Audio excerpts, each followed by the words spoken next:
وَلَقَدْ يَسَّرْنَا الْقُرْآنَ لِلذِّكْرِ فَهَلْ مِن مُّدَّكِرٍ۔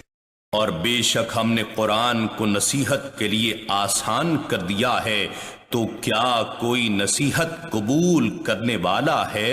الحمد للہ رب العالمین والصلاة والسلام علی سید المرسلین۔ عزیز طلباء و طالبات، قرآنک عربک گرامر کے اس ماڈیول میں ہم عدد و معدود کی مزید تفصیلات کے حوالے سے گفتگو کریں گے۔ اس سے پہلے ہم آپ کو یہ بتا چکے ہیں کہ عدد کی 4 شکلیں ہوتی ہیں، کچھ وہ جو مفرد ہوتے ہیں، کچھ وہ جو مرکب ہوتے ہیں، کچھ عقود یعنی دہائیاں ہیں، اور کچھ معطوف ہیں۔ اب ہم اسی ترتیب سے پہلے جو مفرد الفاظ ہیں ان کا آپ کو تعارف کرائیں گے، اور خاص طور پر جس چیز پہ ہم فوکس کریں گے وہ یہ کہ عدد اور معدود، گنتی اور جس چیز کو گنا جا رہا ہے، ان کا اعراب کیسے آنا ہے، اور وہ مذکر و مؤنث ہونے کے حوالے سے کس طرح ان کے اندر قواعد اور ترتیب ہوتی ہے۔ سب سے پہلے ہم بات کریں گے گنتی کے پہلے 2 لفظ یعنی 1 اور 2۔ 1 کو کہتے ہیں واحد اور 2 کو کہتے ہیں اثنان۔ واحد اور اثنان یہ جو 2 لفظ ہیں، یہ مذکر اور مؤنث ہونے میں ہمیشہ اپنے معدود کے مطابق ہوتے ہیں۔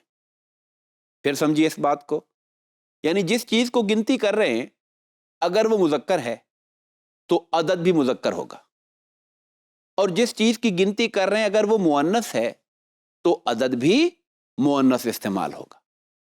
اب واحد مذکر ہے، اس کی مؤنث ہے واحدتن، اور اثنان مذکر ہے، اس کی مؤنث ہے اثنتان۔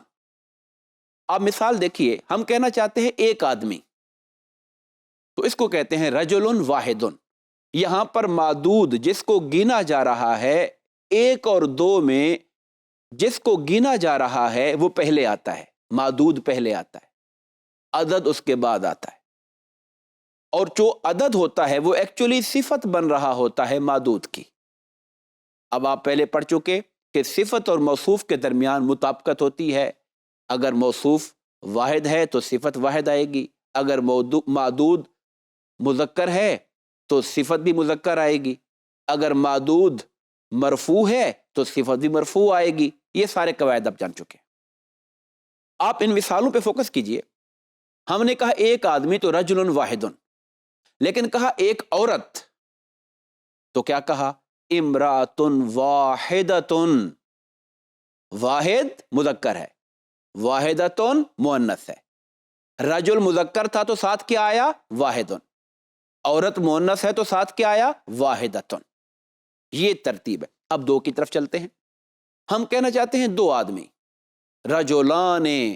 رجلان تثنیہ کا صیغہ ہے نا، تثنیہ کیسے بنتا ہے؟ واحد کے آخر میں الف نون لگاتے ہیں، رجل سے رجلان۔ اثنان 2 آدمی، رجلان مذکر ہے تو اثنان گنتی کا لفظ بھی مذکر آیا۔ اور اگر ہم کہنا چاہتے ہیں 2 عورتیں تو امراتان اثنتان۔ یہاں اثنان نہیں، اثنتان مؤنث کا لفظ استعمال ہوا ہے۔ یہ تو قاعدہ ہے 1 اور 2 کے لیے، واحد اور اثنان کے لیے۔ پھر دوہرا لیجئے، واحد اور اثنان مذکر مؤنث میں اپنے معدود کے مطابق ہوتے ہیں، یہ دونوں صفت بنتے ہیں، معدود ان کا موصوف ہوتا ہے، اور اعراب میں یہ موصوف کے مطابق ہوتے ہیں۔ آگے چلیے، جو اسم عدد کی اگلی قسم تھی وہ تھی 3 سے لے کر 10 تک، یعنی مفرد ہی چل رہا ہے، مگر مفرد میں 2 کیٹیگریز ہو گئی۔ 1 اور 2 کا معاملہ سیپریٹ، 3 اور 10، 3 سے لے کر 10 تک کا معاملہ الگ ہے۔ 3 سے لے کر 10 تک کی گنتی کو دیکھیے، ثلاثن، اربعن، خمسن، ستن، سبن، ثمانن، تس۔ اچھا، یہاں پر آگے بڑھنے سے پہلے یہ بھی یاد کر لیجئے کہ گنتی بھی مذکر مؤنث ہوتی ہے۔ یہ چیز اردو میں ہمارے ہاں نہیں ہے، یہ انگلش میں نہیں ہے، 1 2 1 2 ہی ہے، 1 2 3 4 1 2 3 4 ہی ہے۔ آپ مذکر کو گنے تب بھی 1 2 3 4، مؤنث کو گنے تب بھی 1 2 3 4، لیکن عربی زبان میں فرق پڑ جاتا ہے۔ یہاں پر گنتی بطور مذکر کے بھی آتی ہے، اور گنتی بطور مؤنث کے، یعنی اس میں علامت تانیث تا بھی لگی ہوتی ہے۔ یہ دونوں شکلیں ہوتی ہیں، اس لیے بغور اس کو سمجھنے کی ضرورت ہے۔ یہ جو اعداد ہیں 3 سے لے کر 10 تک، یہ تذکیر و تانیث میں ہمیشہ اپنے معدود کے مخالف آتے ہیں، معدود کے مخالف آتے ہیں۔ اگر مذکر کو گن رہے ہیں تو گنتی وہ آئے گی جس کے ساتھ علامت تانیث تا لگی ہوگی۔ ہے نا حیرانی کی بات کہ گن رہے ہیں مردوں کو اور گنتی لا رہے ہیں علامت تانیث والی، اور اگر گن رہے ہیں ہم عورتوں کو تو جو گنتی لائیں گے وہ بغیر علامت تانیث والی لائیں گے۔ تذکیر و تانیث میں ہمیشہ اپنے معدود کے مخالف ہوتے ہیں، ایک بات یہ تھا۔ دوسری بات، یہ اعداد جو ہیں ہمیشہ اپنے معدود کی طرف مضاف ہوتے ہیں، یعنی یہ پہلے آتے ہیں اور جس چیز کو گنا جا رہا ہے وہ اس کے بعد آتی ہے۔ اچھا، واحد اثنان میں کیا تھا؟ وہاں پہ معدود پہلے آ رہا تھا، عدد بعد میں آ رہا تھا، رجل واحد۔ یہاں پہ کیا ہوتا ہے؟ یہاں گنتی پہلے آتی ہے، جس کو گنتے ہیں وہ بعد میں آتا ہے، اور وہ اس کا مضاف الیہ بنتا ہے۔ مضاف الیہ کا اعراب کیا ہوتا ہے؟ مجرور ہوتا ہے۔ یعنی 3 سے لے کر 10 تک اعداد کے آگے جب ان کا معدود آتا ہے جس کو ہم کاؤنٹ کر رہے ہیں، وہ جمع ہوتا ہے، چونکہ 3 ہے یا 3 سے زیادہ ہیں اس لیے جمع تو ہوگا، ساتھ یہ کہ وہ مجرور ہوتا ہے، اس کے نیچے زیر ہوتی ہے، جر ہوتی ہے۔ میں آپ کی آسانی کے لیے پھر اس کو دہراتا ہوں۔ 3 سے لے کر 9 تک کے جو عدد ہوتے ہیں، یہ عدد اور معدود ایک دوسرے کے مخالف آ رہے ہوتے ہیں مذکر مؤنث ہونے کے اعتبار سے۔ دوسری بات، ان کا جو عدد ہوتا ہے وہ معدود کی طرف مضاف ہوتا ہے، معدود اس کا مضاف الیہ ہوتا ہے اس لیے مجرور ہوتا ہے، اور چونکہ یہ 3 اور 3 سے اوپر ہے اس لیے جمع بھی ہوتا ہے۔ اب ذرا اس کانسیپٹ کو مثالوں سے سمجھیے۔ قرآن مجید میں اللہ پاک نے فرمایا سخرھا علیہم 7 لیال و 8 ایام۔ آپ ان الفاظ کو دیکھیے، 7 لیال 8 ایام، 7 راتیں 8 دن۔ عربی زبان میں جو لیل ہے، لیلتن مؤنث استعمال ہوتی ہے رات، اور جو یوم دن ہے یہ مذکر استعمال ہوتا ہے۔ گویا جب ہم راتیں گن رہے تھے تو راتیں مؤنث تھیں، تو اس کے ساتھ چاہیے کیا تھا کہ 7 تو آتا لیکن مخالف آئے گا۔ اگر معدود یعنی راتیں مؤنث ہیں تو عدد آئے گا مذکر والا، اور ایام مذکر استعمال ہوتے ہیں تو عدد آئے گا مؤنث والا۔ اس لیے آپ دیکھ رہے ہیں جب لیال کو کاؤنٹ کیا تو سب کہا، 7 کہا، 7 تو نہیں کہا، تا نہیں لگائی، اور جب ایام جو مذکر تھا اس کے ساتھ گنتی لگائی 8 راتیں تو 8 تو آیا، 8 نہیں آیا، 8 نہیں آیا، یعنی تا کے بغیر نہیں آیا، تا کے ساتھ آیا۔ تو کون سا قاعدہ اپلائی ہو گیا؟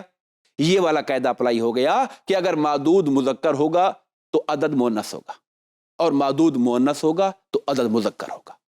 دوسرا کیا پڑھا تھا آپ نے کہ جو معدود ہے وہ بعد میں آئے گا۔ دیکھیے لیال کو گن رہے ہیں نا ہم، وہ 7 پہلے آیا ہے، لیال بعد میں آیا ہے، 8 پہلے آیا ہے، ایام بعد میں آیا ہے۔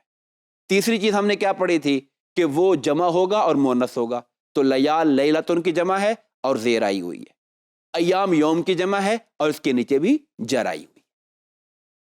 آگے چلتے ہیں، قرآن مجید سے آپ کو مزید مثالیں دیتے ہیں، پہلے واحد اور اثنان کی۔ وَإِلَٰهُكُمْ إِلَٰهٌ وَاحِدٌ، الہ واحد، الہ مذکر، واحد مذکر، معدود پہلے عدد بعد میں، جو معدود کا اعراب وہی عدد کا اعراب۔ کان الناس امۃ واحدۃ، لوگ ایک ہی امت تھے، لفظ امت مؤنث ہے تو واحدۃ اس کا جو عدد آیا ہوا ہے وہ بھی مؤنث آیا ہوا ہے۔ اب آ جاتے ہیں ذرا تثنیہ کی طرف، اثنان کی طرف۔ وقال اللہ لا تتخذوا الہین اثنین، اللہ پاک نے کہا 2 معبود نہ بناؤ۔ الہ کا تثنیہ ہے الہین، اور اس کے ساتھ عدد کیا آیا؟ اثنین۔ الہین حالت نسبی میں تھا تو عدد بھی حالت نسبی کے اندر آیا ہوا، اور الہین مذکر تھا تو عدد بھی مذکر آیا ہوا ہے۔ فَإِنْ كَانَ تَثْنَتَيْنِ، یہاں پر ذکر ہو رہا ہے عورتوں کا کہ بیٹیوں کے حوالے سے وراثت کی تقسیم، اگر وہ 2 ہیں تو پھر ان کے لیے جائیداد کا 2/3 حصہ ہے۔ تفصیل ہم وراثت کی بیان نہیں کر رہے، ہم آپ کو عدد سمجھا رہے ہیں۔ چونکہ مؤنث کا ذکر آ گیا، کانتا کے اندر جو ضمیر ہے چھپی ہوئی وہ گویا کہ معدود ہے، اثنتین اس کا عدد ہے. وہ دو بیٹیاں ہیں مؤنث ہیں تو اس کے لیے لفظ جو آیا عدد کا وہ اثنتین آیا ہے. آگے چلیے 3 سے لے کر اگلی مثالیں ہم دیکھتے ہیں. قال آیتک الا تکلم الناس ثلاث لیال سویہ. ثلاث لیال، یا مثال پہلے پڑھ چکے کہ لیال چونکہ مؤنث تھا تو گنتی مذکر کی آئی ہوئی ہے اور لیال جمع ہے مجرور ہے. فمن لم یجد فصیام ثلاثۃ ایام، جو نہیں پاتا یعنی کہ کفارہ کا ذکر ہو رہا ہے، اگر وہ مسکین کے لیے کھانا نہیں پاتا یا غلام نہیں پاتا ہے آزاد کرنے کے لیے تو 3 دن کے وہ روزے رکھے گا. ثلاثۃ ایام، ایام مذکر ہے، گنتی اس کے ساتھ مؤنث کی مخالف آئی ہوئی ہے، اور ایام جمع بھی ہے مجرور بھی ہے. 3 سے لے کر 10 تک جو معدود ہوتا ہے وہ جمع ہوتا ہے مجرور ہوتا ہے اور عدد کے بعد آتا ہے. اگلا دیکھیے فشہادت احدہم 4 شہادات باللہ. اس کی 4 گواہ، 4 شہادات، شہادت گواہی کو کہتے ہیں. ہم نے کہنا تھا 4 گواہیاں. اب شہادت مؤنث ہے، اس کی جمع شہادات، تو گنتی اس کے مخالف آئے گی. اربع تو نہیں، 4 اور شہادات جمع اور مجرور آیا ہوا. آگے ہے 4 اشہر، اشہر جمع ہے شہر کی، شہر کہتے ہیں مہینے کو، یہ مذکر استعمال ہوتا ہے. گنتی 7، 4 تو مؤنث کی آئی ہوئی ہے اور اشہرن جمع مجرور آیا ہوا ہے. تو قاعدہ بار بار آپ دہراتے جائیں کہ 3 سے لے کر 10 تک جو عدد ہوتا ہے وہ معدود کے مذکر مؤنث میں مخالف ہوتا ہے، اور معدود بعد میں آتا ہے، جمع ہوتا ہے مجرور ہوتا ہے. آگے اور مثالیں دیکھیے. ب5,000، 5,000. اور آگے فی 6 ایام، 6 ایام 6 دن، ایام مذکر ہے، گنتی 7، 6 مؤنث آئی ہوئی ہے. آلاف جو کہ الف کی جمع ہے، الف مذکر ہے تو 5، 7 گنتی مؤنث کی آئی ہوئی. 7 سماوات، سماع عربی زبان میں مؤنث استعمال ہوتا ہے تو اس کے لیے 7 عدد مخالف آیا ہوا ہے، 7 مذکر کا، اور سماوات جمع مجرور ہے.